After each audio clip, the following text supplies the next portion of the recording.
Hello and welcome to Building the Premier Accounting Firm. I'm your host, Roger Connect, president of Universal Accounting Center. And for more than 20 years, I've been working with accounting professionals to help them start and build successful accounting firms, offering quality accounting services and getting paid what they're worth. It's here on the show that we actually invite guests, experts in their own right, to actually share with us their specific expertise as it's related to owning, operating, and servicing our clients.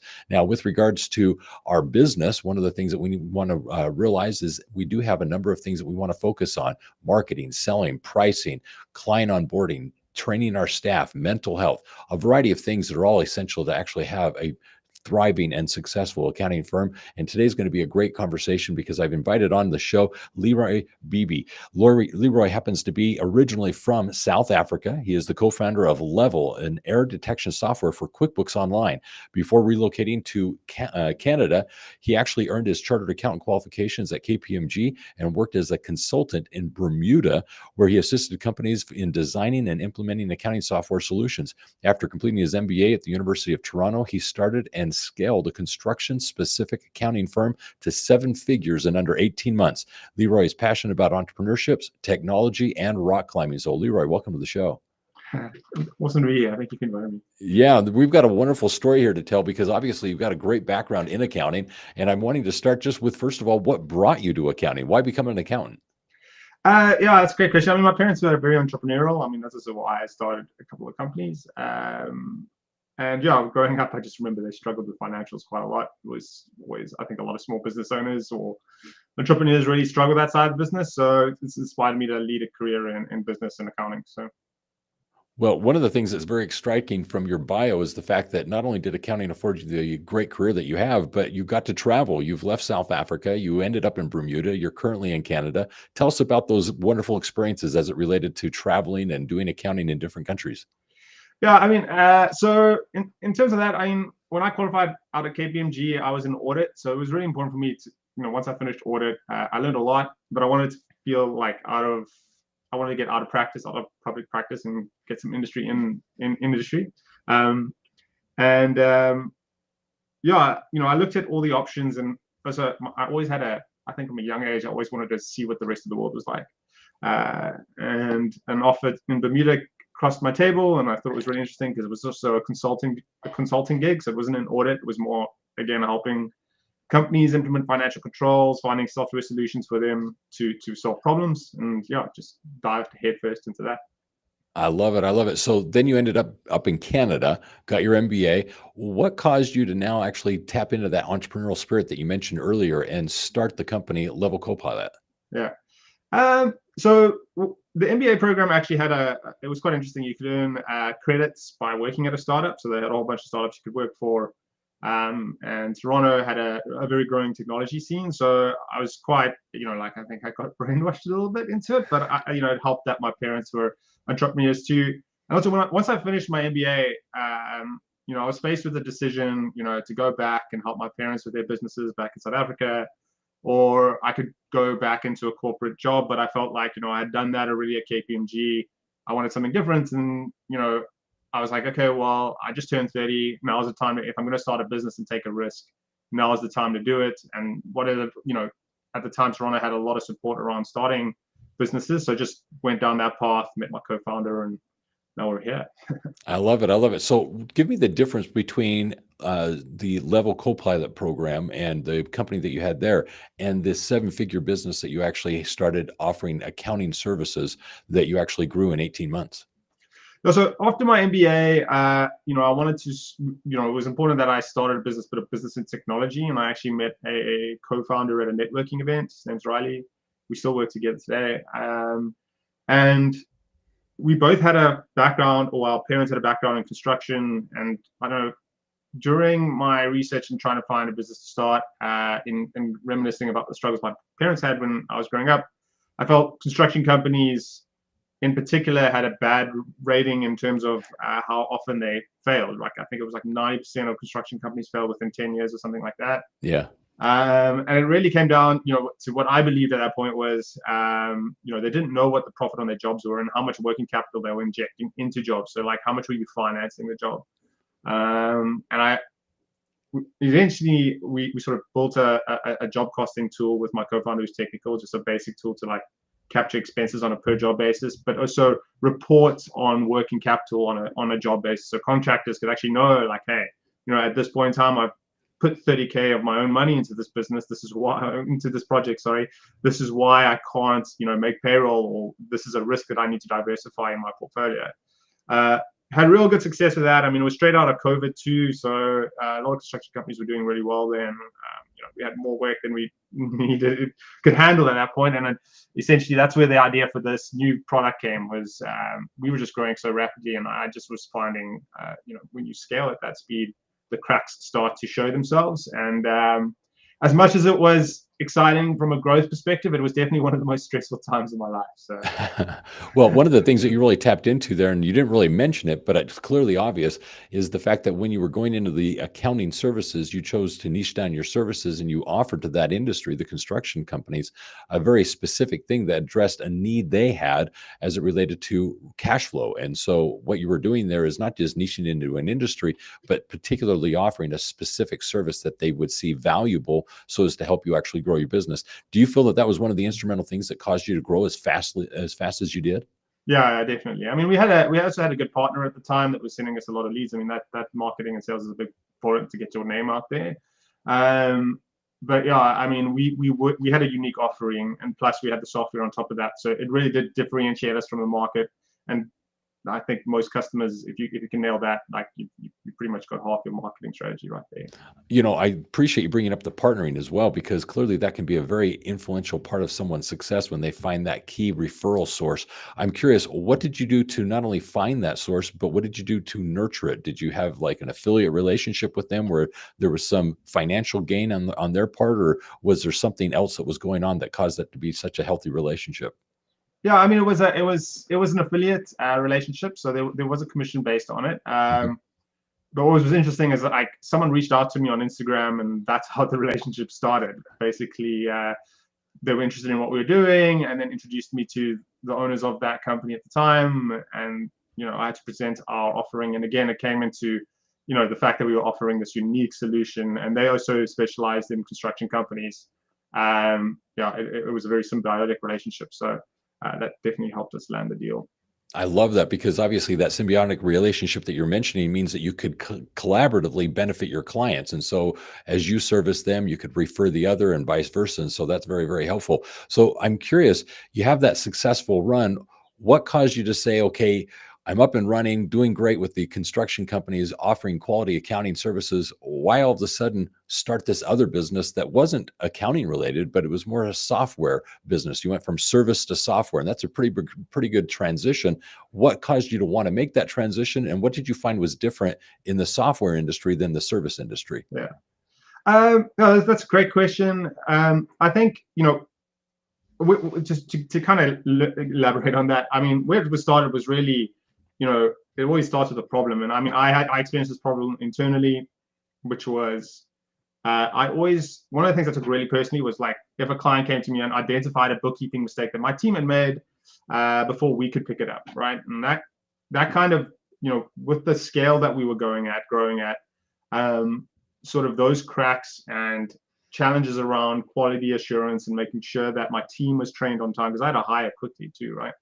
We had to hire up to 20 staff employees at that point in 18 months. And one of the biggest challenges I had was around quality assurance, and the fact that it was complete, and I was completely remote as well. So that was also the other aspect to this. Yeah, so quite often quality assurance was manual. It was done at month end.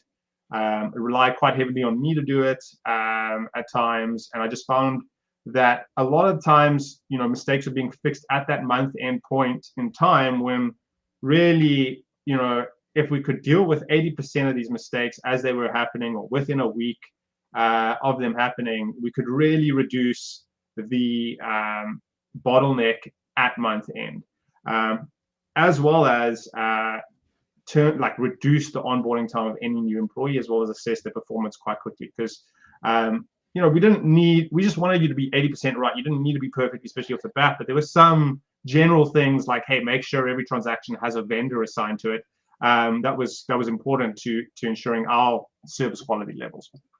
Very good. Okay, so you clearly saw a need you were Yeah. experiencing, and it was on the QuickBooks Online platform that you were seeing this. So you're trying to get ahead of the curve and actually address some of these errors as they were occurring, so you didn't have to deal with so many at month end. So I'm curious.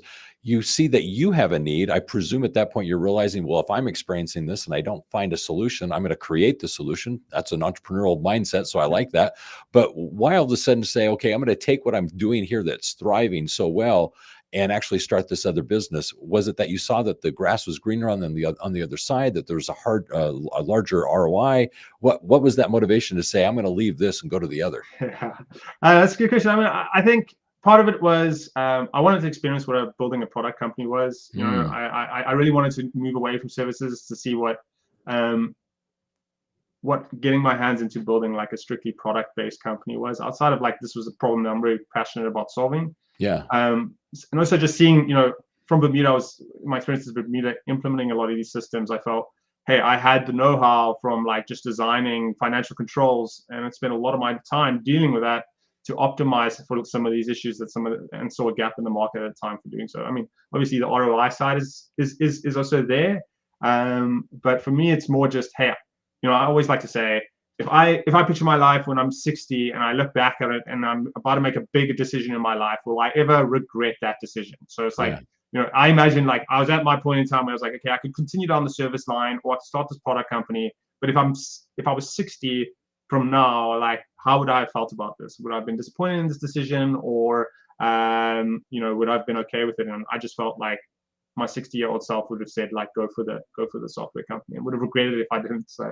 I love that answer. Live with no regret. I appreciate that. That's something that we all should consider at times. That's very good. So before we get into the errors and so forth that you were finding, because I'm quite curious what the common errors are, I have to ask, as you left the accounting business and started the software business, did you sell your equities? What was the transition like for you? Did you actually get bought out? How did you leave the one and go into the other?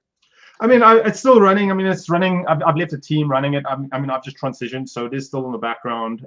So you still But have equity and you're still running it. yeah. Well, just Oh. on a like a basically a advisory perspective, right? I So love it. Okay, so you're still involved there, but you've gone over to the software side. So tell me about these errors that you were finding. What are the common errors that bookkeepers are making, or at least finding as they're doing this, that you felt you could actually address with the Copilot?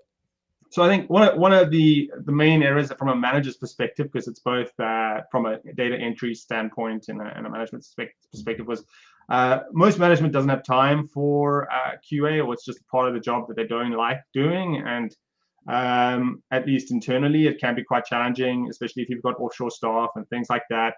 Um, for managers to actually make the time to fix these errors. And quite often, sometimes managers will just be like, I'll do it myself. So now you've got someone that you're paying, you know, quite a lot of money doing basic, like, you know, they're doing data entry work, which is what I wanted to avoid, right? Like that costs the business quite a lot.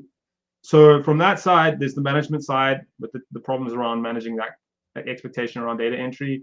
But I mean, some of the most common mistakes that we saw were just, I mean, everyone experiences them to some degree, like vendors or customer information not being input. You know, if you're doing project or job costing based information, like, okay, well, if you're assigning something to a customer, it should be part of cost of sales, so you get a more accurate gross profit number. You know, inconsistent vendor expense account treatment, inconsistent sales tax treatment. So, hey, if you've got a customer X, they should always have that same sales tax treatment on them. If they don't, like, why is that happening? That's particularly helpful for offshore. And then other things, just like, you know, QuickBooks has its challenges around the bank feed. And I always felt bank reconciliations were always sort of like a manual process to review. So Uh-huh. having something just to tell you, hey, here are your uncleared and unreconciled transactions older than, you know, 15 or 60 days, you could quickly identify a problem in the bank reg. No, and we're also working on some stuff to help with tracking transaction volume, so that you And can better price your client. it's interesting the things that you're noticing you can assist with and help with just simply because of the experiences you've already had. So I'm kind of going to go back to your firm just because I think this is related to a comment you made a moment ago. And it's the fact that you've taken on more of an advisory role in your firm as you've started this software business. one of the things I was curious about is what were some of the things that you felt were in place that allowed you to scale as quickly as you did, but more importantly, even step away from the day-to-day operations? What was it that you felt you did well so that you could actually run a successful accounting firm, but also step away from the day-to-day? Yeah. I mean, hiring a team that you can rely on is really important. There's that side of it. But outside of that, also just relying on technology. Pricing is an important thing, right? And finding the right clients. I mean, every time someone speaks to me about bookkeeping, I think most of your headache can be dealt with just finding the right clients. The challenge is obviously attracting them, because if they're a good client to someone, you sort of got to have a value proposition stronger than them to attract them to your firm. But for us, it was just we really nailed down on clients. I was very strict on scope of work. This is what we did, and we didn't move out of that, and that helped a lot. So Very good. Well, now I want to get into the Copilot. I want to talk about AI. AI is a very big part of what's going on here. I'm assuming that you're utilizing AI a little bit as it's helping you now find these errors that need to be addressed or pointing out things that need attention. So I'm curious, how has AI actually changed the role for bookkeepers? And more importantly, how do you see it actually affecting the industry as a whole? yeah, those are good questions.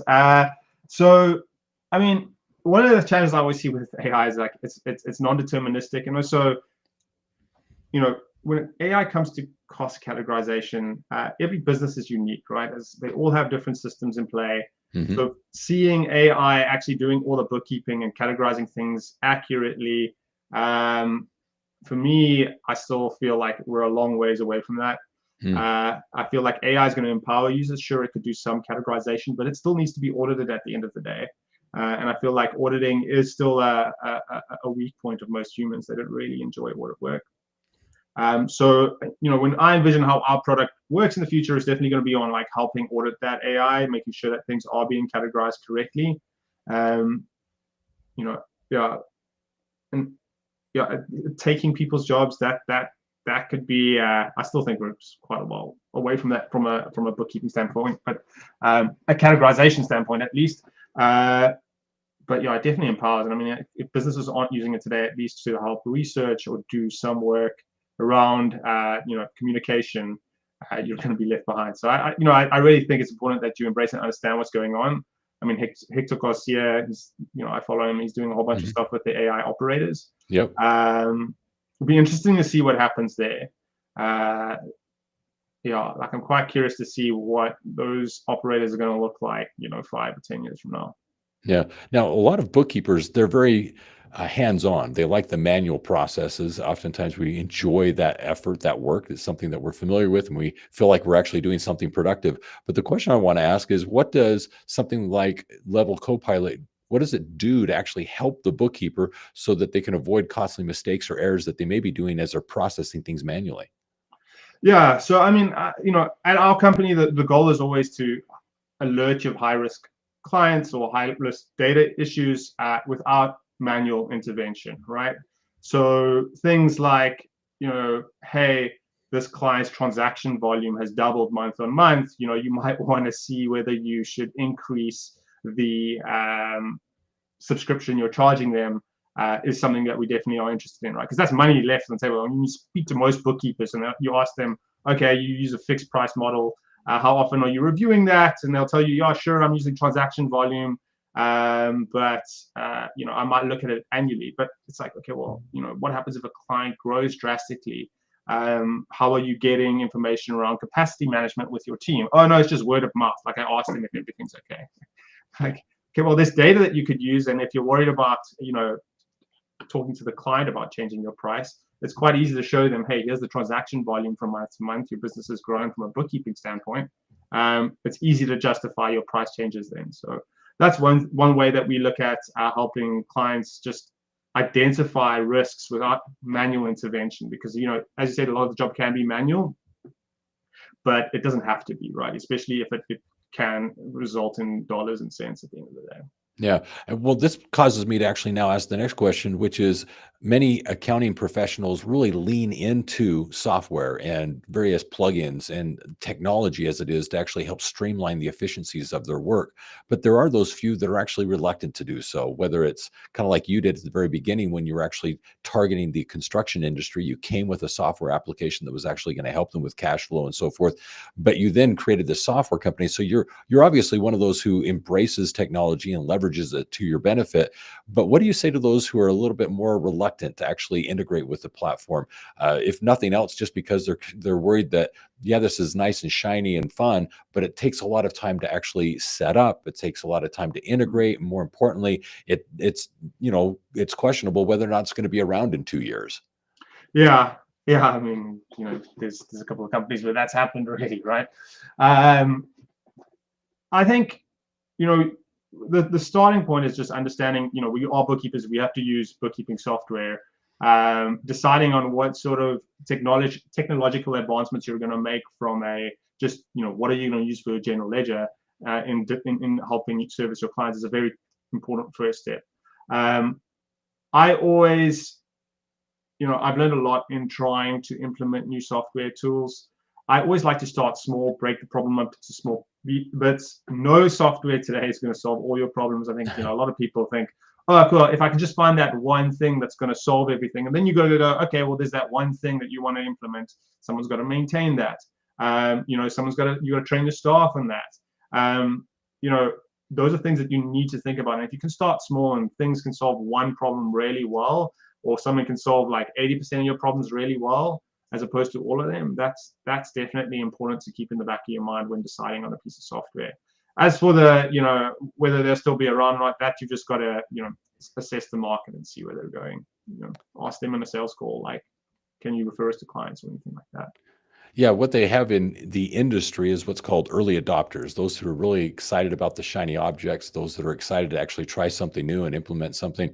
But it is for those who are hesitant and reluctant, more important to actually sit back and watch and see, okay, let's see what the landscape offers here in a year or two after they've been around, established, worked out some of the kinks. And at the end, see if this is something that's going to really stick around. And then they start adopting those things after some time. So I liked how you were describing it. What I would add myself is when I've had this conversation, not only with other accounting firms, but with clients, is there's a great way to assess what you should be actually considering as you're adopting new things into your firm as it relates to software applications. And the first thing is to basically view, is this something internal that's actually effective for us as we're working on our clients' books? Or is this something that's client facing, which is going to involve them, that we're going to have to actually give them login access to and train them to use and expect them to actually use it?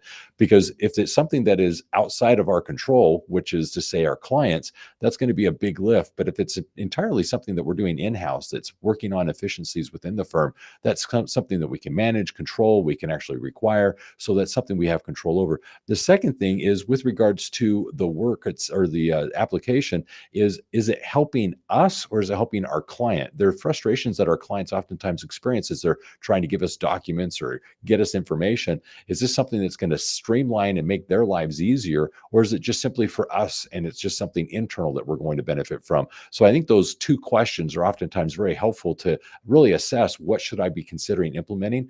And then the third thing that I would definitely say is as you're considering any platform, you definitely need to see, is this something that's going to help with what we're already doing and actually simplify something that we're already trying to accomplish? Or is it bringing in some new thing that we don't have experience in, we don't currently offer, it's something new that we don't currently do? And realizing that, it helps you understand, is this something new that we're having to actually now embrace, or is this something that we're actually going to take and streamline within the firm? I think that's a great third question.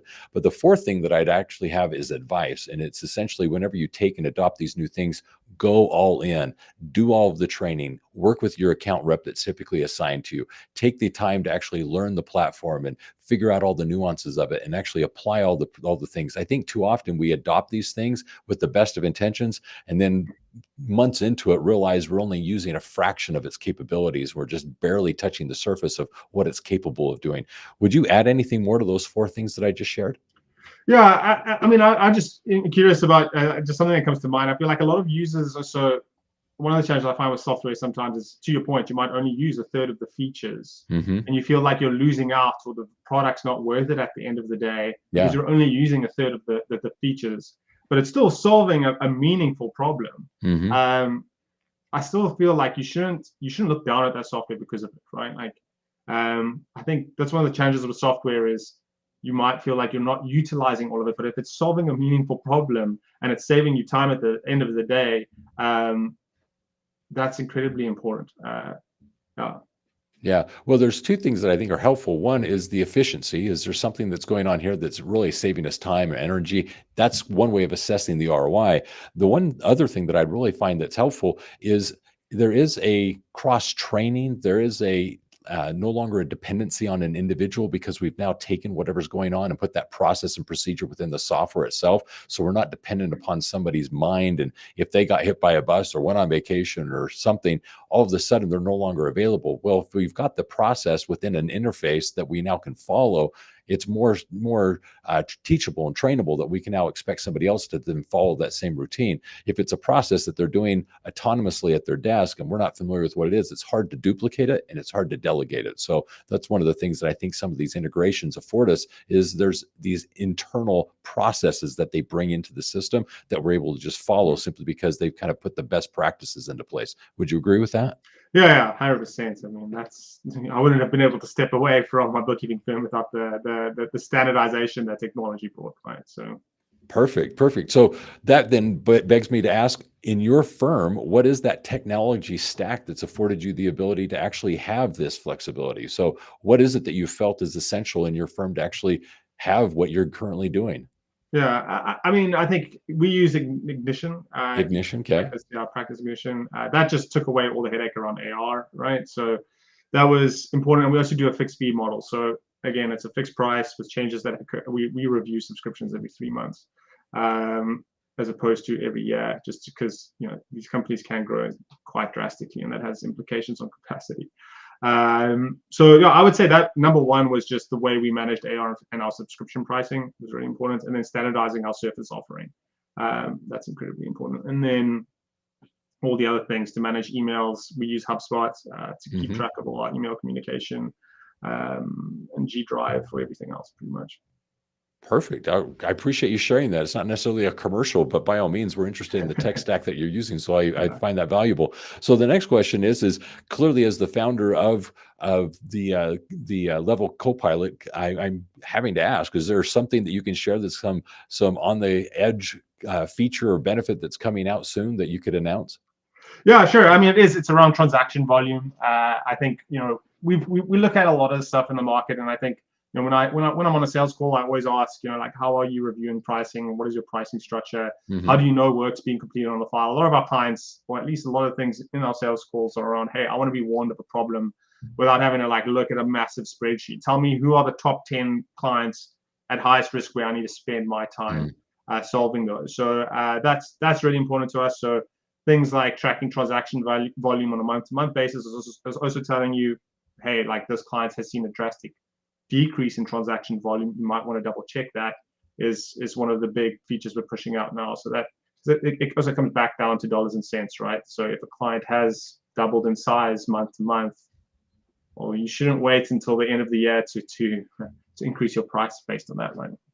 I like that. That's very good. Yeah, I'm all about getting paid what we're worth. So that's important. So I'm going to ask some now personal questions that I'm very curious to ask.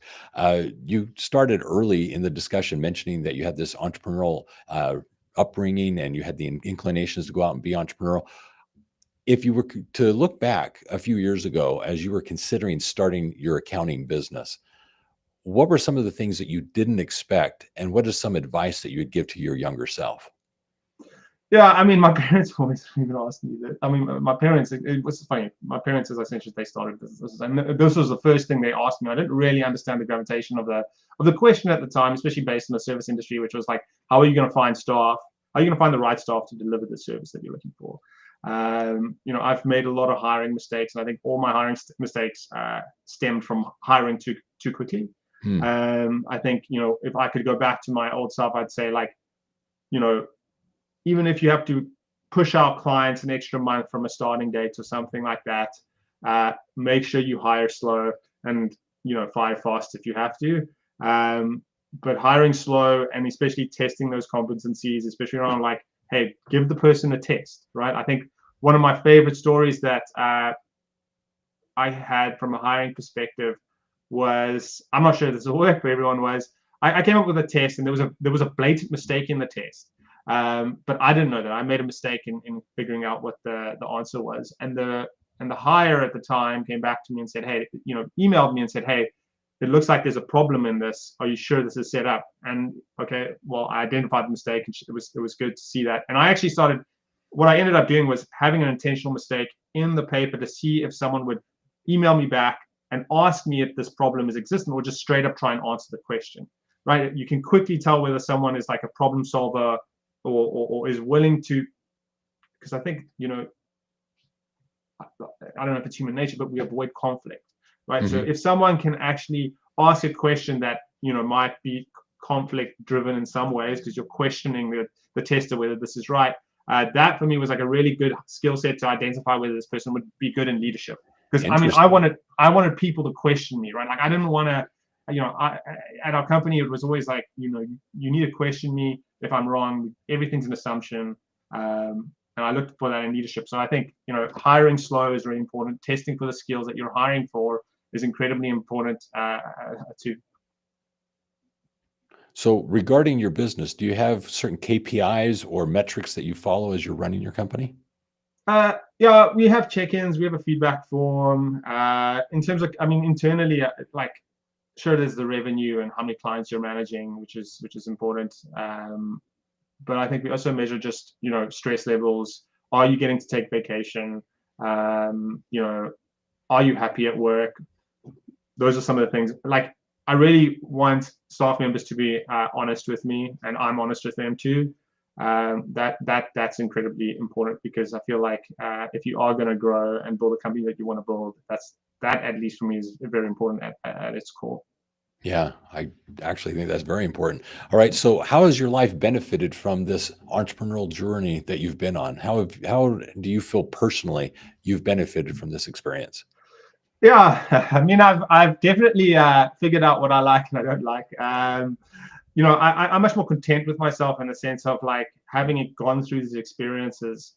I no longer question myself as much as I did prior to it. I think a lot of the times I wasn't sure what I was doing. I felt insecure in a lot of ways, but now I definitely know like I can do a lot. Like I know what I'm capable of, and I'm confident in that, which is not what I would have said if I hadn't started the company, right? Yeah.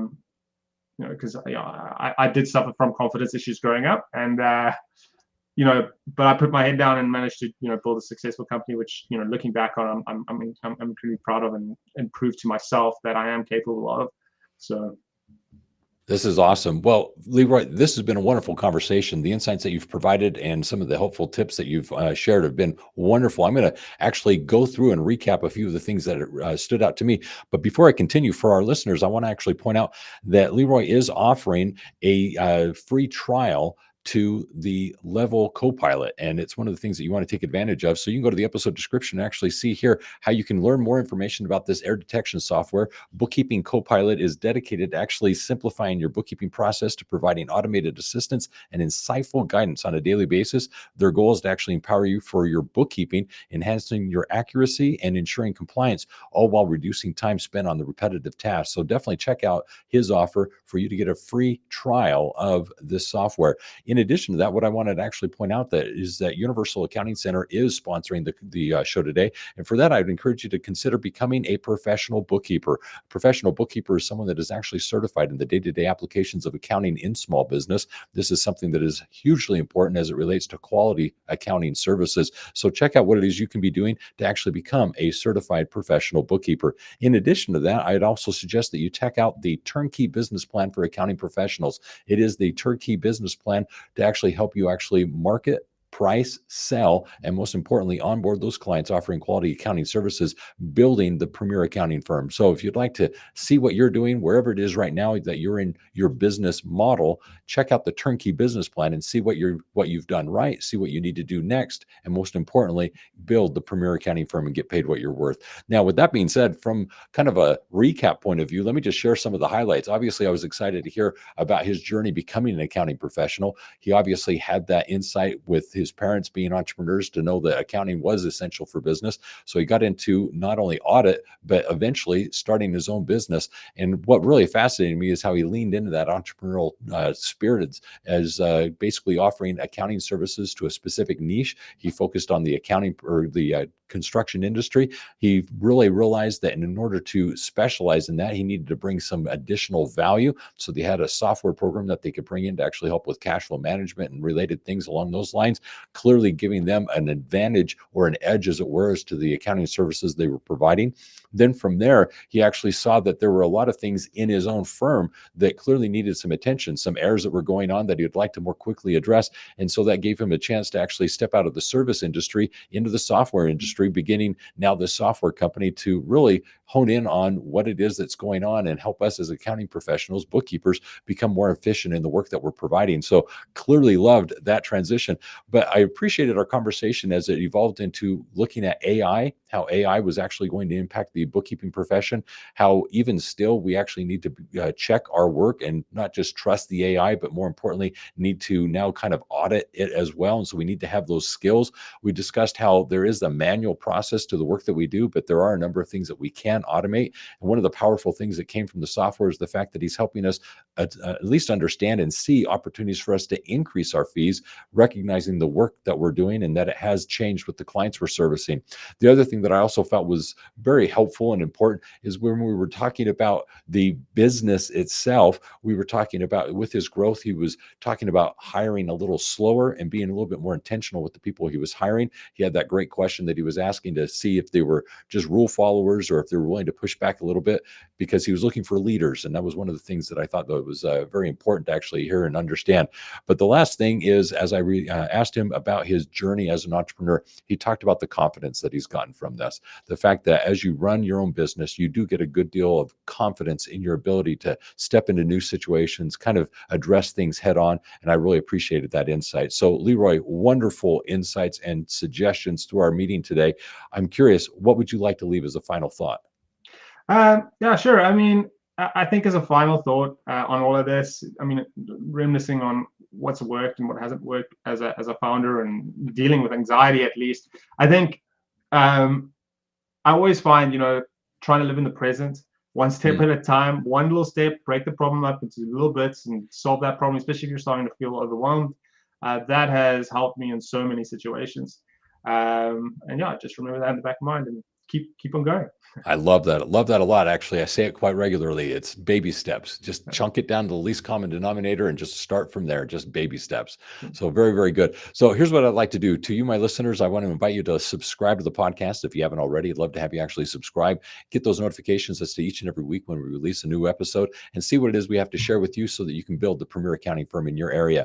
In addition, I want to invite you to GrowCon. I want you to join with us as we gather as owners of bookkeeping, accounting, and tax businesses, getting together at GrowCon to actually hear from the experts, those individuals that are specializing in helping us actually build the premier accounting firm. Those insights that they're sharing with us is to help us market our services better, sell our services better, price our services better, offer quality accounting services to better retain and service our clients, work more efficiently, and most importantly, profitably. So come hear what we have to say from those experts. Also, enjoy meeting with your peers. At GrowCon, you actually get a visit with those individuals that are like you, doing their thing in their business. You get to hear from them, learn what it is they're doing right, see what it is you can be doing differently, make new friends, connections, and also collaborate. See what things you might be able to actually do to better service your clients.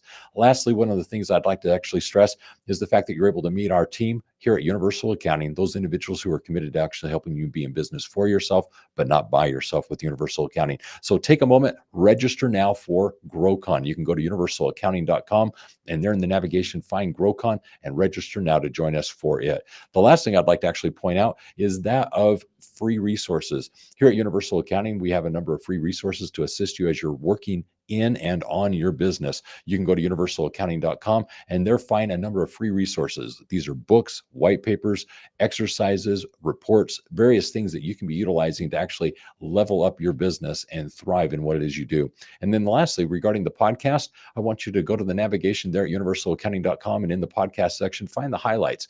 These are playlists that we've put together of past episodes that are favorites, and more importantly, deep dive into very specific things that you may be experiencing today, whether it be marketing, selling, pricing, and so forth. You can go into the topics that matter most to you and get that timely information you need to work on your business. So take advantage of those playlists and binge listen to those. Now, as it relates to your business, if you'd like to address these services and other things that we've discussed, feel free to reach out to us directly at universalaccountingschool.com or give us a phone call at 801-265-3777. And always remember this, if it's about accounting, it is universal. Take care and be safe out there. Leeroy, that was awesome. Awesome, Roger. Thanks, John. Yeah, it was a lot of fun. So here's what I'm going to have you do. Go to the chat, and in the chat, that text is there. I'm going to have you do that promo piece. Okay. Okay. Can I just say it loudly before it's I guess it's just recording right now, I guess. Yeah, it's just recording right now, so you're good. This is Leeroy. It was awesome to record the Roger with, sorry, let me just practice this a bit. This is Leeroy. It was really awesome to record with Roger an episode of Building the Premier Accounting Firm. We discussed my experience in becoming an accountant, as well as starting a bookkeeping firm, then leading to a productized business, which is focused on software. And after that, just a little bit of tips on what entrepreneurial mindset should look like. I invite you to listen and join us. Thank you very much. Perfect. Thank you, Leeroy. So here's what's going to happen. Like I mentioned, this has gone live. It's actually out there now. So if you have a preferred platform, you can go check it out.